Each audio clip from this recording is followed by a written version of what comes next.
Hello guys, how to fix if iPhone screen not responding on your touch? If you try to touch on your iPhone screen and if it not responding even after swiping up, down, left or right, then how to fix this issue? And the one and only one fixes is hard reset your iPhone. To hard reset your iPhone, volume up button, volume down button is home button.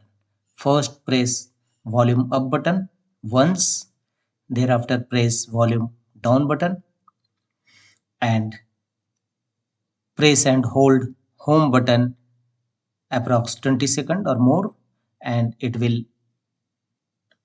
hard reset your phone. If you are using iPhone 15 or above, then volume up button and home button press conjointly and hold it till 20 seconds. It will hard reset your phone. And after hard reset your phone, your screen touch option issue will definitely be resolved. So forcefully restart your iPhone to fix touch screen issue on your iPhone. That's all.